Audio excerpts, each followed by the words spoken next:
Sacramento Area Sewer District and Sacramento County Sanitation District's Financing Authority. Madam Clerk, would you please call the roll to establish a quorum? Yes, good morning. Member Bruins? Present. Harris? Here. Howell? Hume? Kennedy? Kennedy? Here. Oh, thank you. Lalo'i? Here. Singh Allen? Sander? Natoli? Orozco? Desmond? Here. Cerna? Here. Valenzuela? Here. Vang? Here. Villegas? Here. And Frost. Here. And you have a quorum. Thank you very much. Would members and everybody, members at home, members and everybody in the chamber, please join me for the Pledge of Allegiance? I pledge allegiance to the flag of the United States of America. To the flag of the United States of America, to the republic for which stands one nation, under God, indivisible, with liberty and justice for all. I'm not going to get the synchronization award today, I don't think so. Right. Tough to do remotely. Tough to do. Okay, thank you. Madam Clerk, would you please read the Metro Cable statement and meeting announcement? Thank you. This meeting of the Sacramento Regional County Sanitation and Sacramento Area Sewer Districts is being recorded and will be broadcast on Sunday, March 28th at 6 p.m. on Metro Cable 14, the local government affairs channel on the Comcast Consolidated Communications and AT&T Uverse cable systems. The meeting is closed captioned for our hearing impaired viewers. In accordance with the Government Code 54952.3, compensation for meeting of these legislative bodies is required to be verbally disclosed. The amount of $100 will be paid for each member participating today as a member of the Sacramento Regional County Sanitation District, and the amount of $100 will be paid for each board member participating today as a member of the Sacramento Area Sewer District. Compensation for Sacramento County Supervisors and City of Sacramento council members is paid to the county and city respectively to partially offset the costs of those governments. Compensation for other board members is delivered to the individuals. In compliance with the directives of the county, state, and Centers for Disease Control and Prevention, this meeting is live streamed and closed to in-person public participation. Temporary procedures are subject to change pursuant to guidelines related to social distancing and minimizing person-to-person contact. To make a verbal comment at today's meeting, dial 916-875-2500 and follow the prompts to be placed in queue for a specific agenda item or off-agenda matter. When the chair opens public comment for a specific agenda item or off-agenda matter, callers will be transferred from the queue into the meeting to make a verbal comment. Written comments are always accepted. Send your email comment to boardclerk@saccounty.net. Your comment will be routed to the board and filed in the record. And Chairperson Howell has arrived. Good morning. Good morning.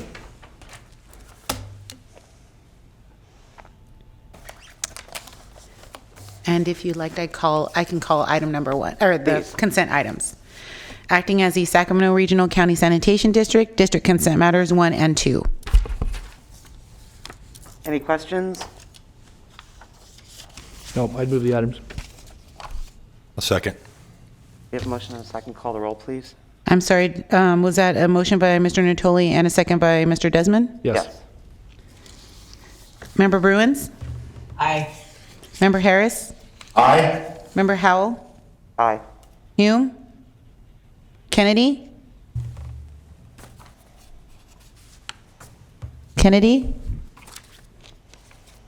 Lolo'i? Aye. Singh Allen? Sander? Aye. Natoli? Aye. Orozco? Desmond? Aye. Cerna? Aye. Valenzuela? Yes. Vang? Yes. Villegas? Yep. Frost? Aye. And the motion carries with members Hume, Kennedy, and... Clerk, I'm sorry. Clerk, this is Kennedy. I'm sorry I was unable to mute. That's okay. Thank you. And how do you vote?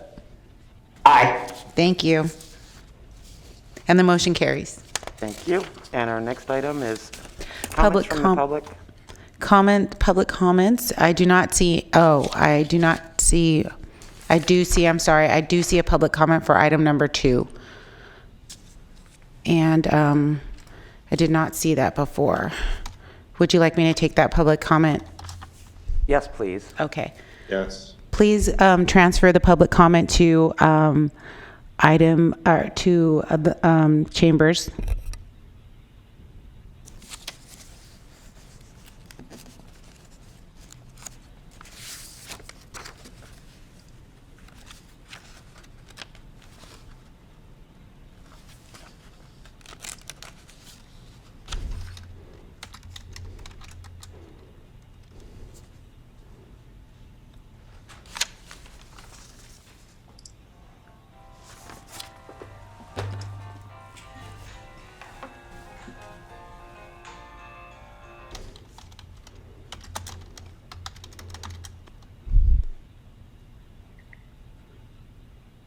I'm sorry, they're having some difficulty upstairs with the call. Hello, caller. Please start. Hi, yes. Please start your public comment.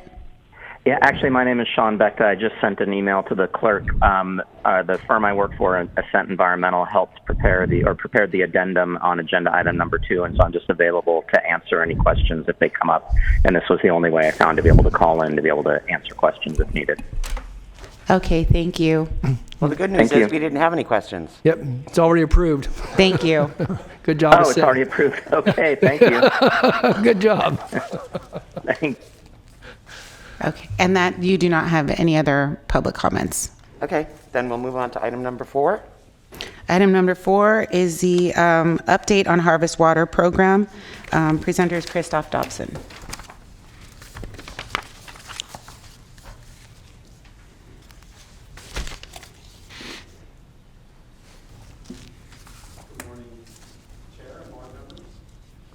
Sure. Can you hear me okay? Yeah. Yeah, I'm going to get this a little closer.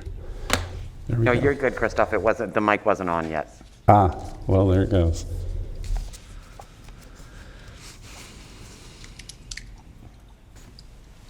All right. Good morning, Chair and board members. My name is Christoph Dobson. I'm the Director of Policy and Planning for Regional SAN.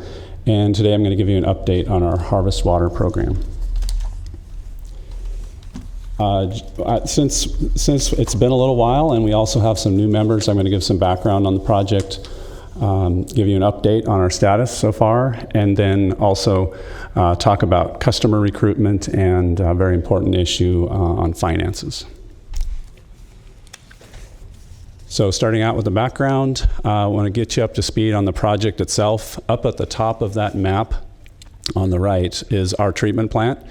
And at the end of our Echo Water project, we'll be producing some very high quality water. And so what we're going to do, instead of discharging all of that water to the Sacramento River, some of it we're going to send south down to this blue area on the map, which is roughly bounded by I-5, Twin Cities Road, Cosumnes River, and Bilby and Camera Road to the north. So this area is a agricultural area, and right now the farmers are irrigating their crops by using groundwater. They're pumping groundwater from the ground. And so the idea is to provide that recycled water to them so that then they can pump a lot less groundwater. And that will allow the groundwater table to rise quite a bit. So it's 50,000 acre feet per year of recycled water to about 16,000 acres. The project is called in lieu groundwater recharge. Generally with recharge, you're putting water into the ground, which is recharging the groundwater, but in this case, we're just stopping pumping so much water, so it's able to naturally recharge. We're also going to be doing some wintertime application, which is ponding water on the surface and allowing it to percolate. That's a smaller part of the project. So obviously one of the benefits is groundwater restoration. It's bringing this water table up, which is very important. It also has some water quality benefits in that we won't be discharging all of our effluent to the Sacramento River anymore. And then in addition, there are a number of ecosystem improvements. And first of all, just the fact that we're raising the groundwater table allows some very important environmental benefits I'll get into a little bit later. But in addition to that, we're also enhancing this project quite a bit with some additional benefits that we can get through some of the management of the lands that the farmers are using right now. And so because of all these extra ecosystem improvements, we've really been able to enhance this project a lot. And for that reason, we're able to get just under $290 million from the state through their water storage investment program. And the important part about this grant funding is that it's a dollar for dollar. If we can generate a dollar of public benefit, we get a dollar of grant money up to that 287.5 million. So the other part to remember about it then is that if we can't cut any of our project and ecosystem benefits, because then we'll start to cut into the grant. So the idea is to keep the costs as low as we can, but not erode any of those public benefits. Madam Chair, if I could, before you leave this slide. Christoph, in the addendum environmental document we just approved in the previous item, there was discussion about the potential after year 20 of the operation of project, if you could show certain benefits to actually be able to potentially bank water for in-county use. Is that correct? Sure. The idea is that you're creating this essentially underground reservoir of water. So initially, all you're trying to do is recover the groundwater and get it to a certain level. But once it's high, now you can start to use that water in dry years, basically conjunctive use, just like we do in other parts of the county. And the document that we, again, just approved looked at actually having monitoring wells that would monitor that over time and actually maybe even provide the ability to then deliver that into the transmission system that is being contemplated here, correct? Yes, in the future you could extract water from this storage area as well as you mentioned, the monitoring wells as well, so that we can see where the ground levels are. Okay, but a real important premise though is that's all for in-base and in-county use. It would be, if it was banked, it would not be available for out-of-county or transfer. Is that accurate? It's certainly not the intent to send it outside of the county. I guess that would be up to the decision makers at the time. That's somewhere out in the future, quite a ways. Yeah. But yeah, that's not the intent at this point. No, it would be for the local region. Yeah, and I just think that's an important principle. I mean, I think as we look at certainly the state of water in California, but also the desirability of having it readily available. And if we're going to, again, I don't know that we need to cross that path today or anytime in a real, soon to come future. But I do think that maybe ought to be a guiding principle along the way that, if that, you can't necessarily bind future decision makers, but I think the idea is that we're keeping it for in-county use. You're doing environmental as well as support for agricultural, and we're taking reclaimed water and delivering for beneficial uses. But just who knows what the water world will look like 20 years from now or beyond. But I do think that ought to be a clear principle. I think particularly as we're working with landowners to secure their agreement for delivery of the water for those useful purposes. I just think that we ought to make it clear for those that will come after us that the intent it clearly was to get the benefits of the project and using the dollars that we secured, and hopefully we'll secure additional dollars to complete the project. But there's no intent here to bank water for future transfer or sale to parties outside of the outside the county or district boundaries. So absolutely, this is for regional water sustainability. So is this water actually being considered new water, the reclaimed water? What do you repeat that again? I'm sorry, Chair. So there's to just further along on Dunn's point, when state law changed about water supplies a few years ago, it was that conserved water is looked at differently than a new water source. And in my opinion, this is water that basically was created because of the recycling. And so to me, that counts as new water. Yeah, I think I remember that change, but I don't know quite how this Just by was way of, colored in the way. by way of example, in Folsom, we had a pipeline that was leaking very, very badly. It was a large diameter pipeline. So what ultimately happened is that the development that's taking place south of Highway 50, the development community effectively provided the money to fix the pipeline.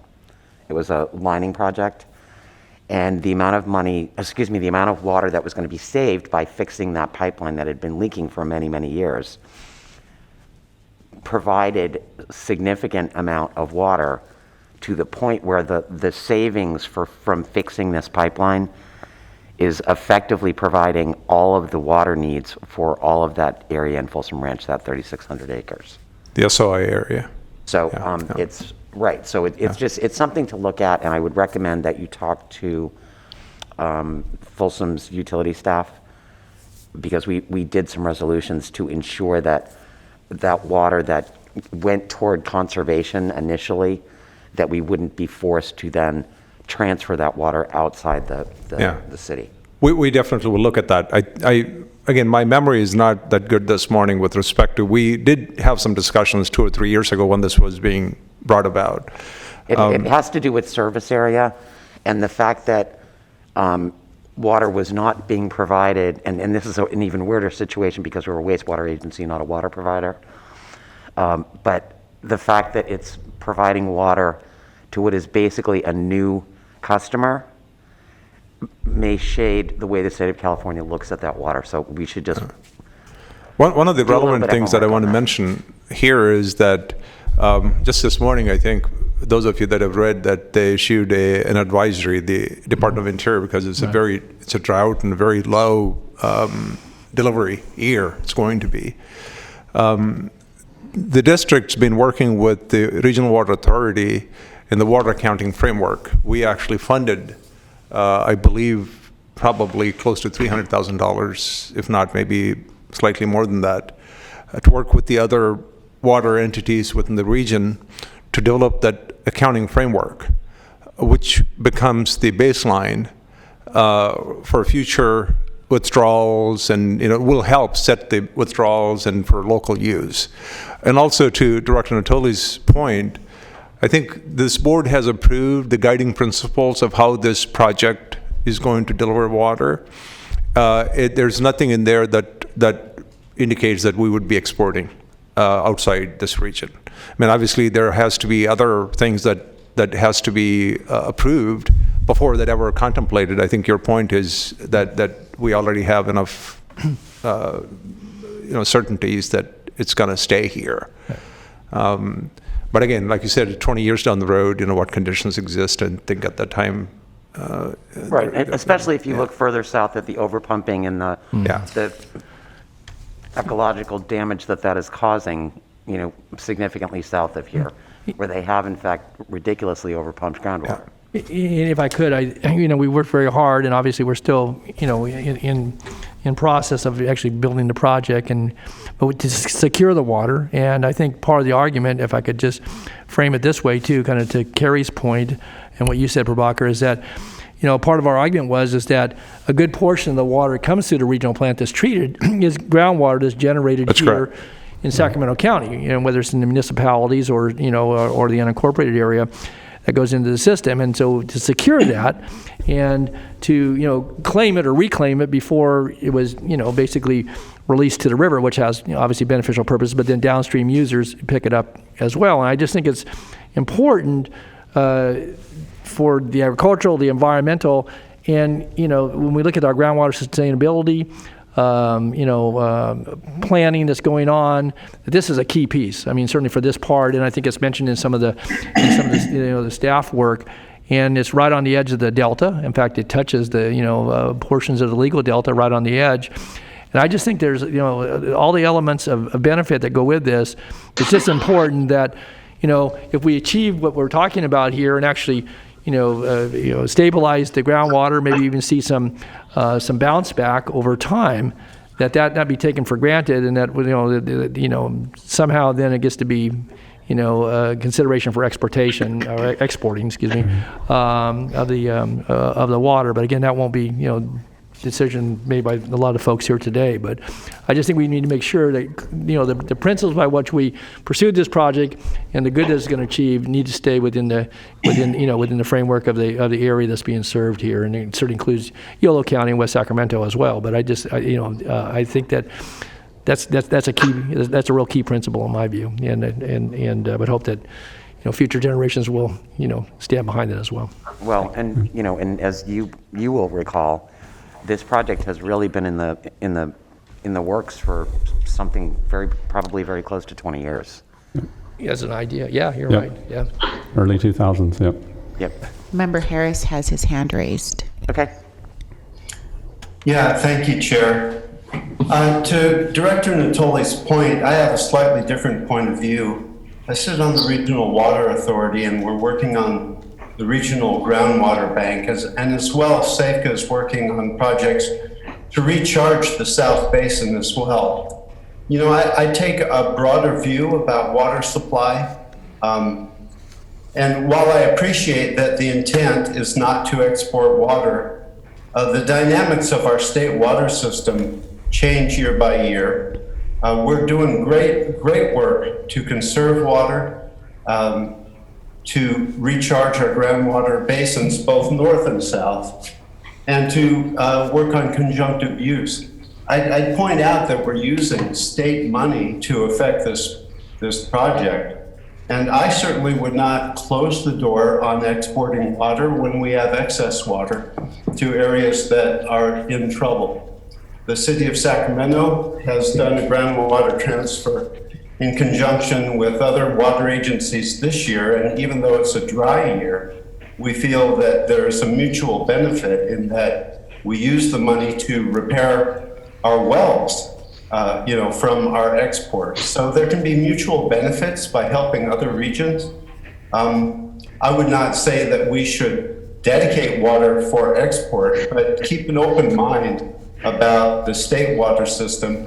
And when we have excess, we can help our neighbors and gain the benefits, use the money that we recover from the sale of that water to enhance our own groundwater wells. So just my thoughts on the matter. Thank you. Okay. All right. Are there any more questions before I continue? This is Villegas. So maybe I think, and we don't have to belabor this, we weren't really prepared to have this full discussion today, but certainly in the near future, staff ought to bring back kind of a policy framework that this body can consider given the discussion thus far. I think it's timely.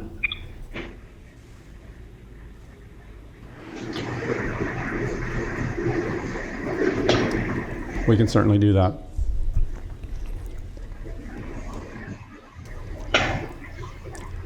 All right, so I'm going to keep moving along. We were talking about the groundwater benefits. This chart shows you on the right there, or on the bottom is the blue line. That is essentially modeling of what the groundwater level would look like over the next 80 years. So that is without any project in place. That's about the level that the groundwater would be at. The orange line above it is the same modeling, but with our project, with Harvest Water. And you can see there's a dramatic shift over the first, say, 10 to 15 years, and then it's sustained at a very high level throughout that period. So it restores groundwater levels up to 35 feet within 15 years. It improves stream flows in the Cosumnes River, which runs dry at times, and that has a variety of environmental benefits. It increases groundwater storage by about 245,000 acre feet in 10 years. And to give you an idea of what that is, Folsom Reservoir is about 1 million acre feet full, so it's about a quarter of Folsom. And then when you get out into 30 years or so, that number is more on the range of half the size of Folsom. So it's a very substantial reservoir of water just underground. And of course that helps with regional water supply sustainability. Some of the ecosystem benefits, 3,500 acres of sandhill crane habitat. 500 acres of vernal pool habitat. The migration window for fall run Chinook salmon's increased through the additional stream flows in the Cosumnes, and then 5,000 acres of wetlands and riparian forests. So these are some of the benefits that we're applying to that grant. These are some of our partners. We have a lot of supporters. There isn't a slide with detractors because we haven't run into any yet. Once we talk to them and explain the project, people really get on board. Some of the highlights here, Farm Bureau is an important partner for us, obviously in dealing with the farmers that will be taking the water, and also Nature Conservancy and Environmental Defense Fund have been big proponents. All right, so we'll get into some updates.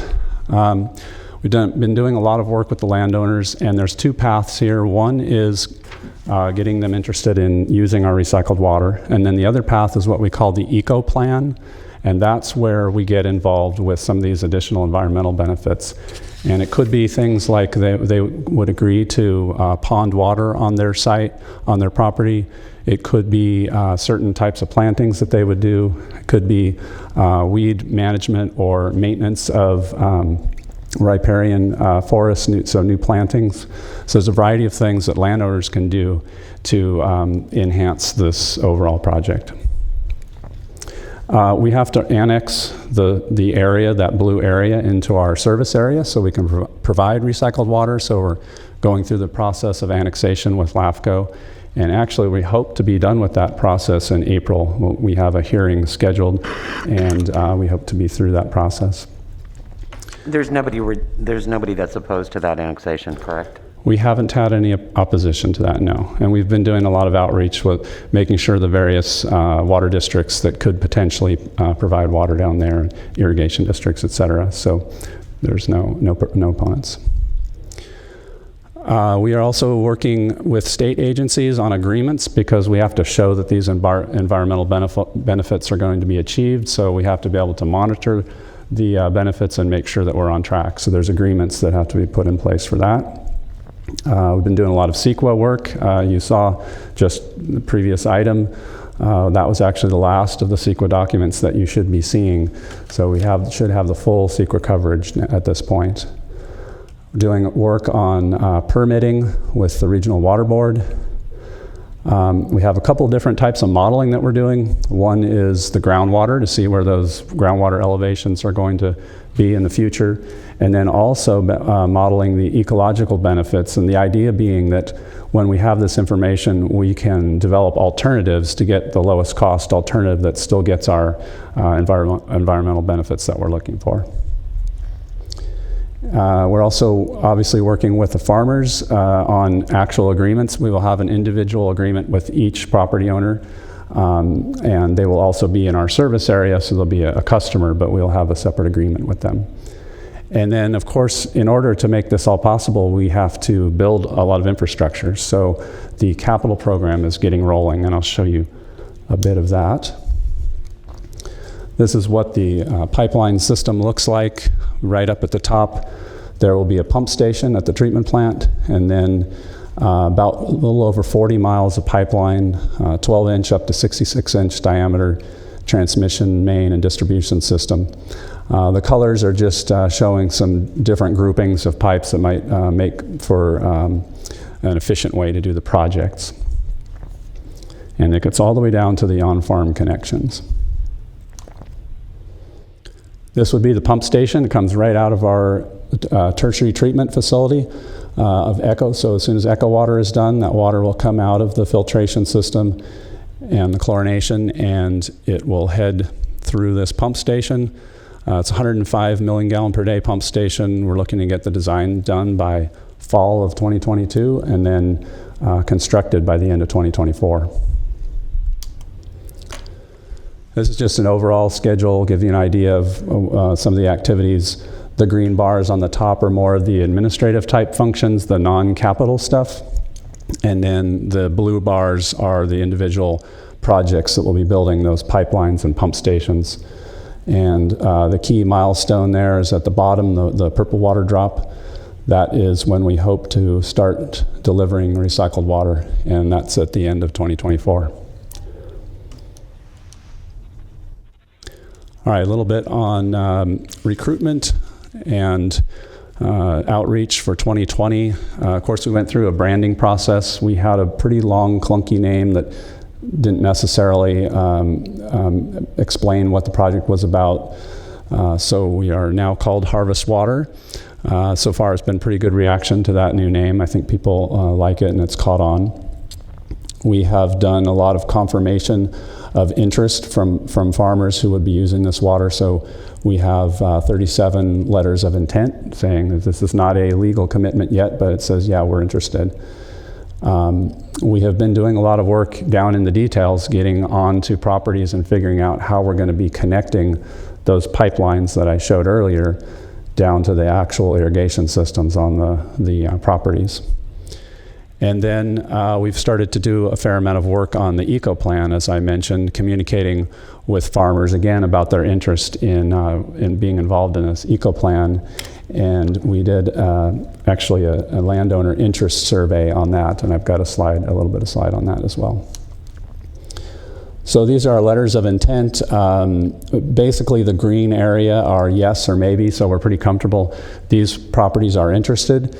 The blue is where we're doing some additional outreach to get some more customers on board, and then white is a future targeted outreach. But we're really getting very close to the commitment that we need to fully utilize this project and the grant associated with it. So we did that survey, as I mentioned. We got 9 responses back, all positive, all interested in utilizing their property in some way, managing their property in some way to get those environmental benefits. This is just a summary of that information, but it's already over 80% of the acreage that we need, so even through that quick survey. All right, and last I'll talk a little bit about the finance part of this project. First, the costs. I'll give you the downside first, and then obviously we have some offsetting revenues as well. On the budget side, it's a $444 million capital program. It's a little unusual in our capital programs. We're just building some pipelines, pump station, maybe treatment plant processes, and that's essentially the project. This has a lot of other work, as you've started to hear, dealing with farmers and agreements, managing the grant, all of the monitoring, the additional environmental benefits. Those are all additional costs, but then at least we are getting grant money for much of that as well. So that's the total number right there, and keep that in mind as we go to the next slide that talks about what our funding sources are. So we have about $292 million that we have secured to date. So that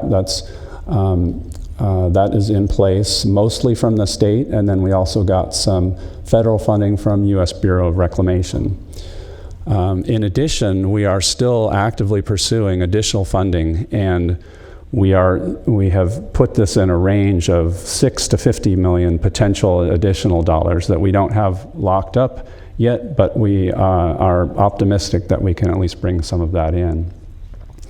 So if you take forget the bottom part that's not locked in yet. If you take the 292 and compare that with the 444, you're talking about $150 million gap, and that's the money that would be taken up by ratepayers.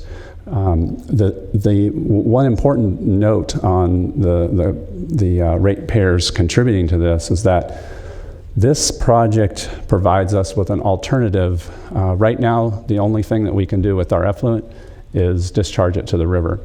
And that discharge is very highly regulated, and additional regulations in the future can cost a lot of money. This creates a lot of flexibility. It could save us quite a bit of money in the future, depending on what our regulations are, how those play out. The ability to move some of this water to a different location and not discharge to the river is very beneficial to the district and to its ratepayers. So that's really the financial status at this point in time. I think I'll open it up to any questions at this point. Any questions? Let me add one more thing before you ask questions. So we factored this shortfall into our 10-year financial projections. It's factored in there. We still can do this project even if we didn't get any additional funding without raising rates for a fair period of time. Probably 5 to 10 years we still won't be needing. What it would require is to borrow some money. There was a discussion a little bit this year whether we should just pair up with the recent bond offering. Should we go get the money? I thought that it's a little too premature. I think we have monies for a couple of years, both from the grant perspective and our money situation. Let's see how well we do in securing additional funding, and then make a decision a couple of years down the road in going out to the market if we need to get some additional monies. So it's factored that we would get some additional monies from the market, and then there's obviously the debt service related to that. That's factored into the financial projections. And you will see in a month or so that 10-year financial plan again. But we ran some preliminary numbers. We should be able to do this project. Good. Sure. John? Yeah. If you go back to slide 15, Christoph, the one that showed your letter of intent updates, please. Yep. The area that's in the southwest portion of the map there with the blue hash marks, those are folks that you're talking with? Yeah, blue hash mark, I think is a surface water, I believe is the, you see the legend, there's actually a blue line around the yes, maybe, but surface water. Mm-hmm. So those are people that are interested in it, but they also are using surface water. Okay. One thing I wanted to point out, and hopefully you're continuing at this staff level to track the Delta Conveyance project, the single tunnel proposal, because if you look at their some of their iterations relative to their staging sites and where they want to store the tunnel muck, the spoils, it's in that right in that general location there, a pretty significant piece of and I don't know how many parcels it encompasses, but I do think, again, if this is going to impact our project delivery, they're still working on their environmental document. Again, I don't know all the timelines for that, but it may be that we're certainly working very diligently here and having farmable acreage that we can deliver to. Certainly, folks that want to cooperate with us, but in that particular sector, I would just offer the comment that you may want to take a look at their environmental documents, some of the proposals. They've taken out to their stakeholder engagement committee, and to track that project as it relates to the harvest water and the environmental benefits that are encompassed in what we're doing here. But that general area there is being looked at pretty seriously. So I would just offer that as a comment. Also, on that, Dr. Natoli, Terry Mitchell, who's, well, right. and she's an integral part of this project. She's the one who tracks the project, the other project. Delta Conveyance. That's correct. And she's on top of it, and she knows what's going on. And so if there are any issues of the conflict or potential things that come up, she'd be the one knowing it. And so definitely we're on top of that. Well, I'm just concerned it could impact, there are other impacts that may or may not be associated with that project, but over the long term. But, this is clearly in the area that we're taking in the LAFCO consideration. And I just think it's important that we make sure that folks that need to know on the other side of the issue, so to speak, that they're aware of it. Because again, losing significant chunks of acreage for other uses then diminishes your ability to, have this overall effect in that area. So anyway, I point that out. So I trust that Terry is tracking it. But yes. I wanted to just ask a real quick question about and offer a comment. I know that I had a chance to talk with some of the Prabhakar and Christoph here a few weeks ago. But on the roads, that the issue, again, we have road surfaces out there that are in very poor shape in a lot of cases, and I know part of the restoration becomes a cost associated with this project. And I would hope that beyond just the county Department of Transportation saying, well, you're going to restore both lanes of those roads, and it's got to be a better condition. I won't say as good, because that's just good's not in the looking at the nomenclature with some of the current conditions of the roads. So again, if you think it would be helpful, I would like to facilitate, some of those conversations to talk about how we can work cooperatively. And again, obviously we're talking a few years out here, but that there may be a way to partner so that the costs of this project aren't as great, but that take into account the deteriorated condition of a lot of those roads where you're going to be putting pipelines in, and look at how there's a way to, when everything's done and said, in addition to all the benefits of this project, to actually work to improve the roads. And I don't think it all falls, in my view, it doesn't all fall to the district to be responsible for that. So, yeah, definitely. As we discussed, it's imperative that we coordinate with the DOT. The DOT might want to, sort of resequence their funding, how they want to apply the funding, so that the timing with this project, so that you can get as much as possible, get a good road. We know in some cases we're going in the right-of-way as opposed to in the road itself, but in some areas we can't do in the right-of-way, you have to do it in the road, which is where really we need to partner. Okay. Yeah, I just offer that because, again, I think that there's ways to, maybe as part of a restoration, you do the base improvements, and then the county puts the asphalt down, or just a proper approach there. I just suggested on Lambert Road, when you did the Cortland project a number of years ago, the best part of the road is where Regional Sand did the restoration on beyond the westbound lane. The other side's in deteriorated condition and continues to be. Lastly, I would just offer one other comment, and again, I know staff's been working on this. One of the things we're starting to see in Sacramento County, probably in the region too, with relates to agriculture, is there is more and more pressure to convert what has largely been pasture, dairy, annual crops in this area to either vines or trees. And there are environmental benefits go to some of the things you were talking about earlier, where you either have flooded grounds that may work with vines in some cases, but there are other field crops that might be better applied to. So I think as we continue to look at the sequencing for construction and all the elements that go into what you've explained, Christoph, I think it'll be important for us to keep that in focus and in closer focus as it relates to some of the pressures that are in the marketplace right now. I think certainly desirability of lands that have water assured to them, whether it be groundwater, surface water, or reclaimed water, whatever it may be. And I know that you're looking at some potential possibilities there, but I want to point that out because we're seeing more and more pressure. The dairy industry obviously is feeling the weight of it, but I think we're seeing folks that are moving from elsewhere in California and actually putting in crops that are harden the use there on the agricultural side of it. So anyway, I just offer those comments. Thanks, Madam Chair. Any other questions for Christoph? Great project. Thank you. Thank you. Thank you. Good work. And that moves us on to item 5.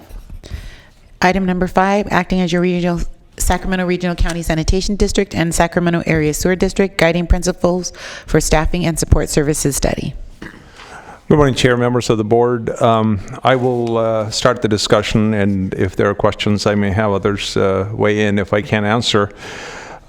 This is related to the Master Interagency Agreement that the district has with its contributing agencies, and the county was signatory to the Master Interagency Agreement when it was formed back in 1973, and it has been amended a number of times. The last time was in 1996.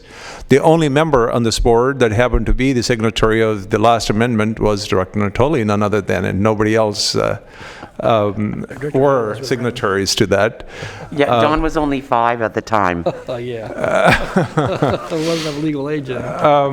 So really, the amendment.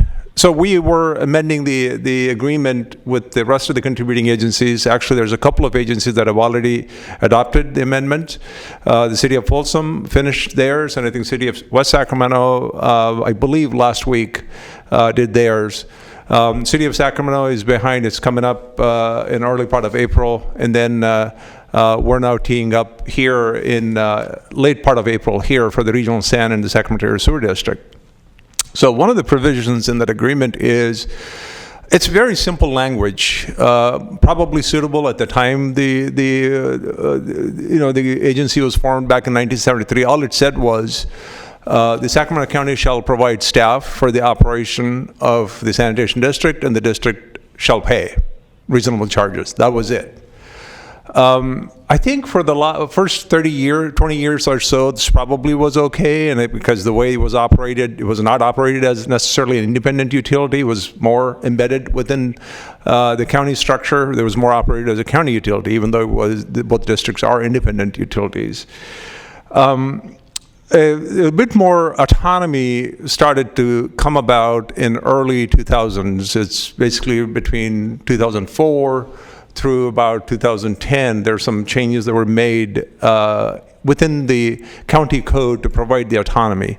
For example, prior to that, the district engineer was not appointed by this board. It was appointed by the, selected and filled by the county board, a smaller subset of this board.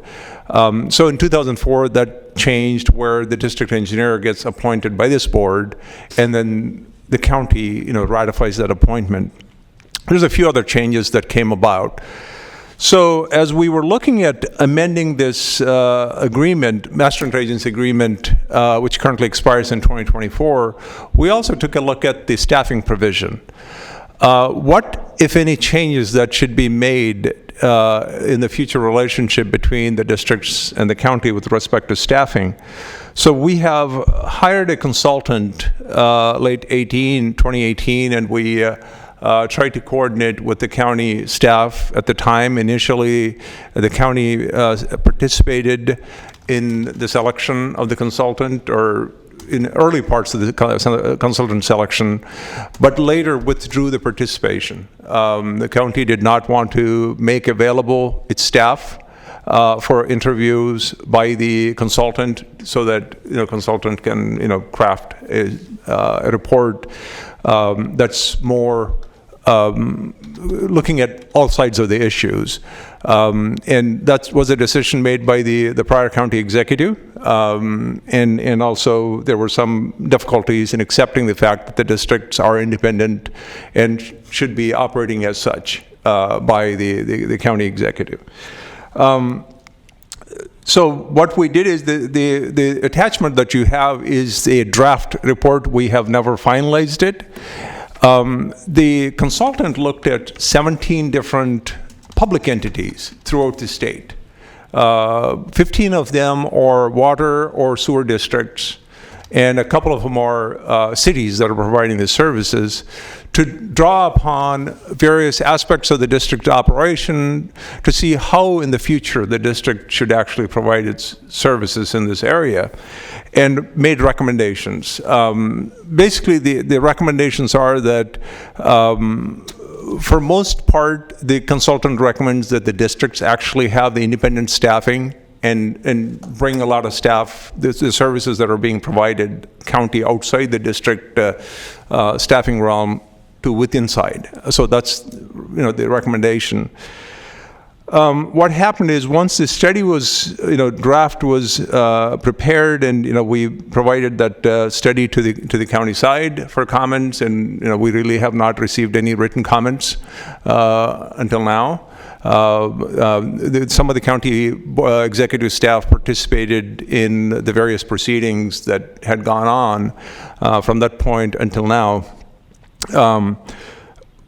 Your board formed a subcommittee, and we have Director Howell, Director Kennedy, Director Bruins, Director Roscoe, Director Villegas, and Director Hume. Those were the 6 members that a subcommittee was formed to look at this and other issues.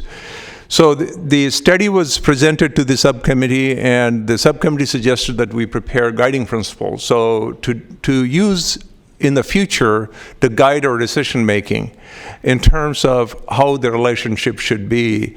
So with their input and also suggestions along the way, the guiding principles were prepared, which were included as an attachment A that were part of the staff report. By the way, these guiding principles and the study were provided to the county executive team, and also there was a discussion that I had with the team probably maybe 3 weeks ago or so. They've had these probably for a good year in some form because they're part of those discussions, and so I provided them. So it basically looks at, in terms of a couple of areas, the service fiduciary responsibility and human resource responsibility. And so you have for example, the service provision. There is no really, even today, in very few cases, there's actually site agreements in terms of how the services are to be provided. No expectations of service quality or cost and any of that. It just say you provide and we pay kind of thing. I think if this were to continue in the long term, we need to have those kinds of agreements in place. Also allocated costs for some costs that really there's no nexus. I mean, we get an allocated cost package because it's prepared. And I'll give you a couple of examples, and that is, for example, safety services. We have our safety staff completely. Both districts have safety staff because of kind of the work that goes out there. We rarely get anything, if anything, from the county, but we pay about $50,000 a year in terms of service. Executive cabinet between the two districts, there are about $250,000 that get paid, but none of these board items go through the county executive. It just directly comes in this direction. So there's areas where the allocated costs are applied kind of uniformly as if the same type of services are being provided to the districts as they are being provided to the other part of the agencies. In some cases it's true, some cases it isn't true. So that's why I say really they're not tied to a specific cost of providing service. So ultimately I think when we look at the future, we need to kind of segregate them and make sure that they are tied to a service that's being provided. Treasury is the one that I discussed with your board at the last board meeting, where that we are making steps to take essentially ascertain control over the treasury investments for the districts. There's going to be a series of actions that I discussed that with your board at the last board meeting. Well, those actions will come about in the next few months.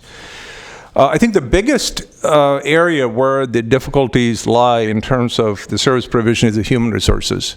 The districts have under the district umbrella, there are about 770 positions, 776 to be exact positions that are under my control. But there are many positions that provide service outside my control, which I do not have control over. There's essentially, they provide service and charge. That's cost is not an issue, and typically, in terms of accountability, it doesn't go through me, it goes through the other side.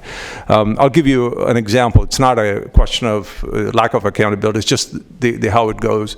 For example, construction management inspection division, which provides the construction management for some of the projects. It cannot provide for all of our projects because they're too big for the county to be able to provide the service. So when there's a change order happens, the change order goes through the CMID chain of command. And they all have to sign up, and then it comes to our chain of command. And then ultimately, there's about 6 signatures before I get to them, then I sign and finally say, okay, now to pay. So really, it's duplication in terms of how that service is provided. It's just an example. And based on my personal experience, it adds more than just a little bit of time and a lot of confusion. Time is an issue in terms of, there's really to my knowledge, there's no service level expectations. As you will do in 2 days or 3 days, it's a process that goes through. I think, but more importantly, if you look at these areas, the labor relations, where the district staff, the 776, are represented by 13 different units. But when you look at our comparable districts, as I said prior, the two districts combined would be the second largest sanitation district in California, only behind LA County San District.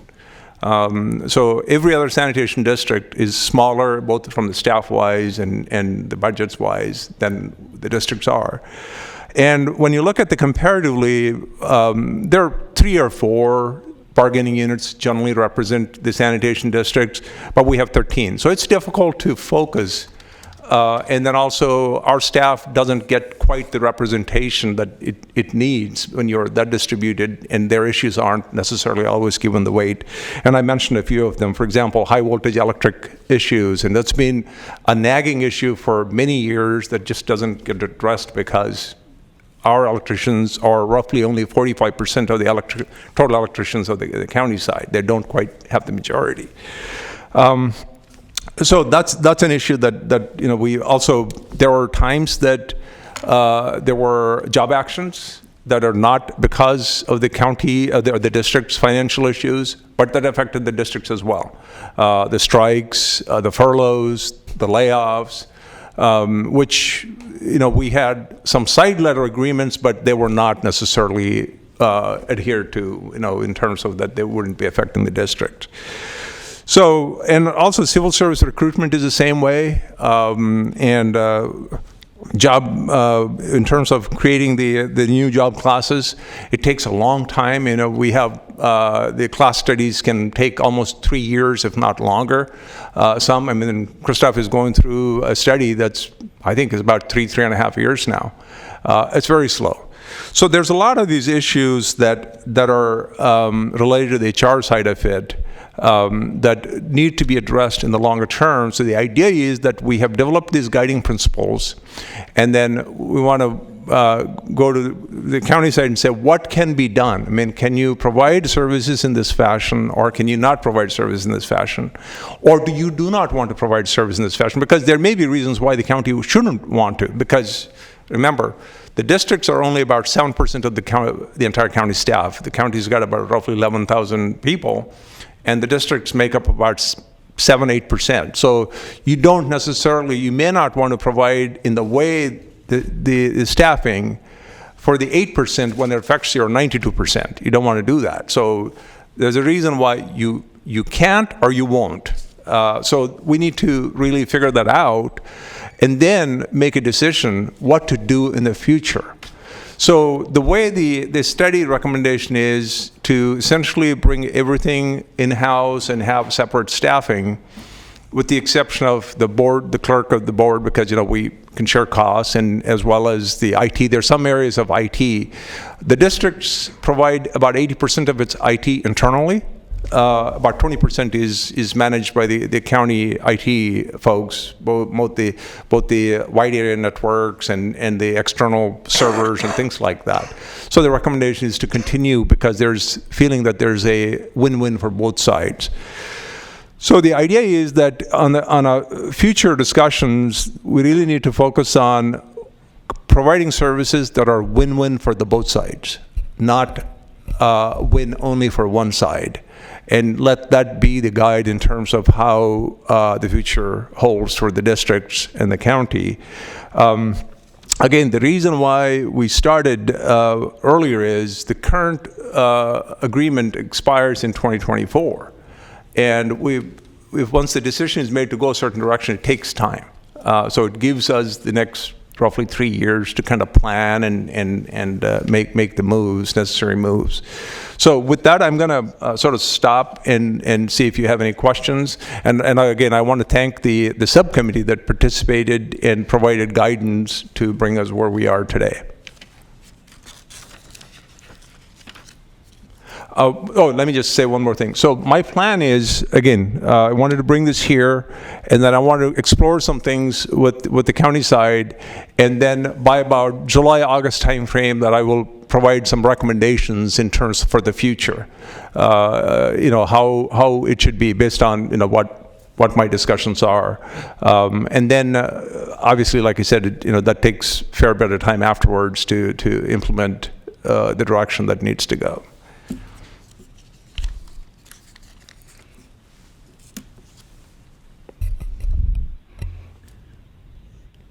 Any questions, comments? I do not see any members with their hand raised. Okay. Thank you. All good? Chairperson Howell, we do not have any comments for this item, but we do have a comment for item number 4, having some technological issues today. So Okay. do you mind if we take that comment? Nope, we can do that. And unfortunately, I'm going to turn the gavel back over to Vice Chair Desmond because I have to leave. Okay. Yeah, we should be done in about 5-ish minutes. Do we still have a quorum if I exit? I think we should be good, quorum-wise. Yes. Okay. Yep. Please transfer the call.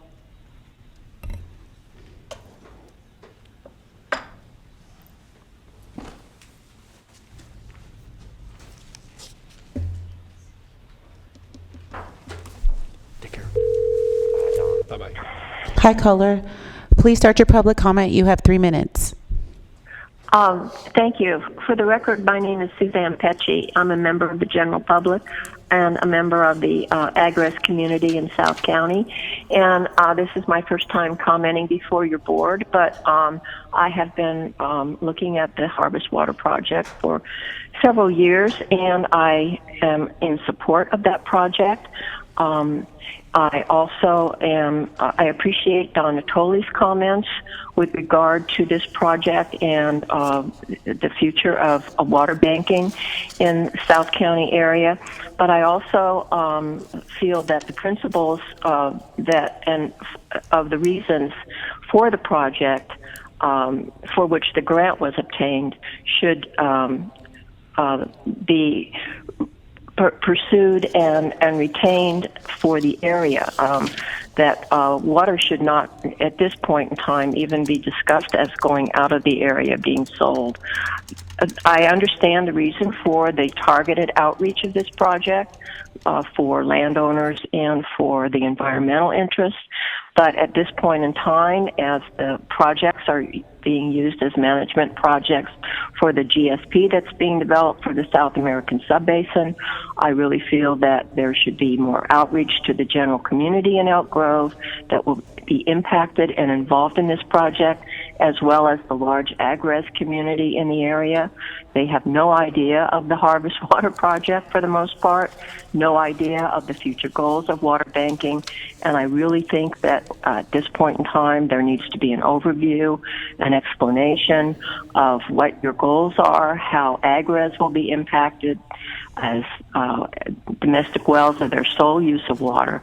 Also, I think that it's important as you go forward and start looking at funding that you add the public members of Elk Grove, the municipal water users, and the groundwater users in the Agres community as part of your support community by really having a transparency and a good outreach program so that all of us can understand what the goals are for this subbasin and that all of us can be involved in planning and that we can understand how this will be financed so that it all does not fall on the backs of the residents in our area.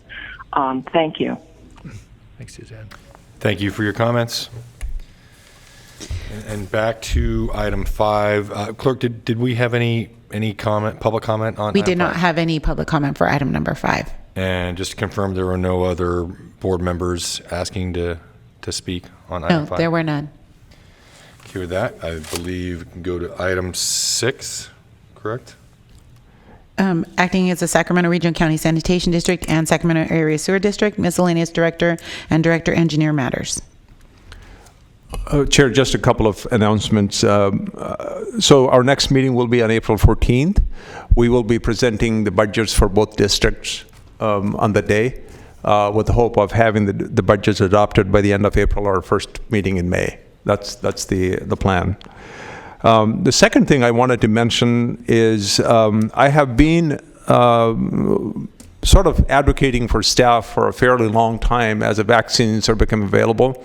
Now the district's staff are eligible for vaccines because about 10 days ago, Department of Public Health, the State Department of Public Health included sanitation district workers, both water, sewer, and waste management folks, into the emergency category, the phase 1B. So with that, there are vaccines being made available, and I think we have probably 200-ish people, I'm assuming, have already been vaccinated. I was supposed to get my second shot on Monday, but I didn't want to miss this meeting, so I moved it to tomorrow. Again, there's some reluctance on part of staff, some of them, to take them, but we're making every effort to educate folks as well as provide resources so they can check for themselves that why it's important to vaccinate. I just wanted to let the board know. Hopefully in the next month or so that we will have, whoever wanted to get vaccine should have vaccine available to them. That's all I have in terms of announcements or the comments. Thank you. Appreciate that, and don't wait too long for your second shot, of course. It's Thursday, tomorrow. You know, stay within the time frame. Okay, good. Yes. And thank you for being cognizant of the needs and the safety of your own staff. And we have a lot of discussions here at the Board of Supervisors about more and more vaccine clinic locations being made available. So hopefully, you know, they will be aware of that and what their opportunities are. Any comments from any directors? I do not see any members with their hands raised. And no public comment? We have no public comment. Okay, then move on to the district consent matters, 7 and 8. Acting as your Sacramento Area Sewer District.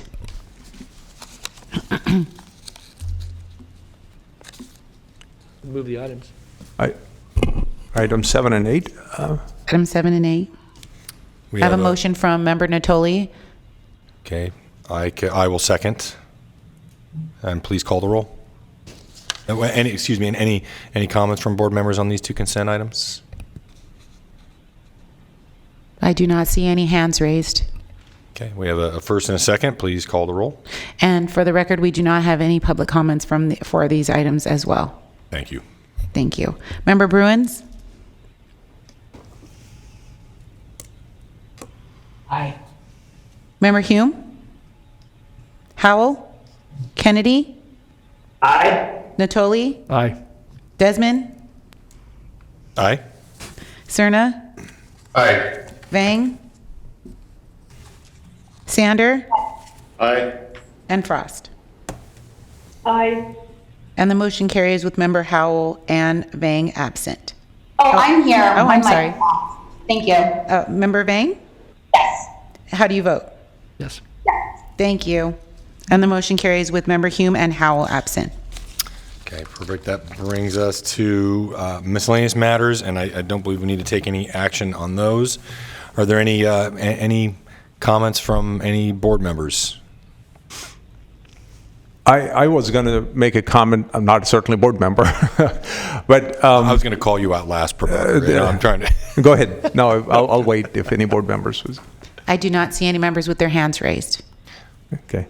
Please, Prabhakar. So because there are new members on the board, I want to draw their attention to the annual State of the District reports that are provided every year, roughly this time.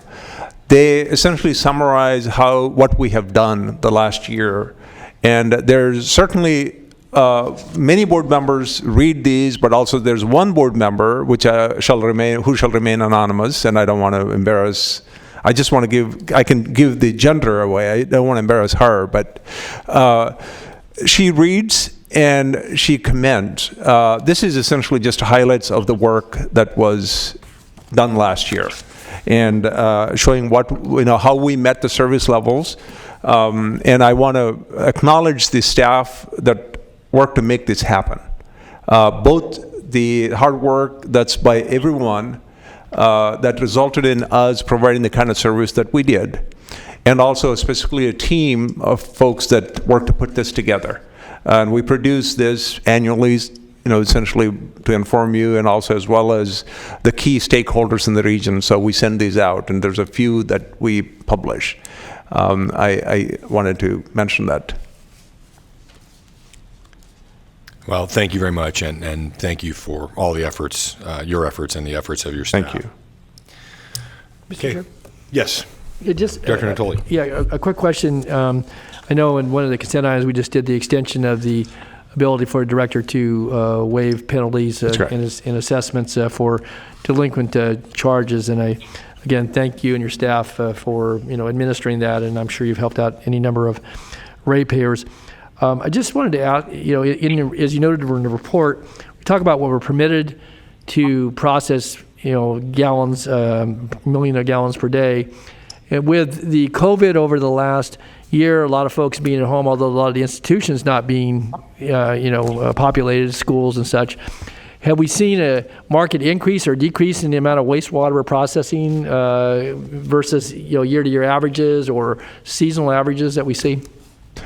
On average, it did not change that much, on average, again. But I think initially we were thinking because people, when you stay home, you probably use a little bit more water. I mean, it's just shifted. You shifted from commercial side of it to a more residential side of it. But on average, there's not a market change. One of the things that's difficult for us is, Director Natoli, you've been in this position for a long time. Our flows used to be much higher 20 years ago. We were bringing in roughly 150, 155 million gallons a day. Today, we're about 130 on average. So we lost, in spite of adding all these new folks to the region, we lost roughly 20, 25 million gallons a day worth of flow because a lot of changes in the older homes, the fixtures are being changed out, the new fixtures are very efficient. And not to mention, this is a time to put a plug for our thing. What we've done is we partner with the RWA to provide rebates for the fixture replacements. We spend roughly $250,000, a little bit more than $250,000 to partner with other water agencies to do that. So all of that has affected in terms of how the flows are coming in. But flow is only one element. You have the other things like the organic matter that comes in and the ammonia that comes in, kind of thing. So the flows are generally in the range, but the one thing I'll say is we have plenty of capacity at the plant. Probably in the next 30, 40 years, if not longer. Great. Thanks, Prabhakar. Thanks, Mr. Chair. Okay, thank you, Director Natoli, and thank you, Prabhakar. I always appreciate you providing that little bit of historical context. It helps new members, certainly me, so I appreciate that. And if there are no further comments from directors or anybody, then I will adjourn this meeting. Thank you. Thanks. Good job. Thank you, Vice Chair Desmond, for closing the meeting and taking care of it. My first time. Thank you, Prabhakar. Thank you.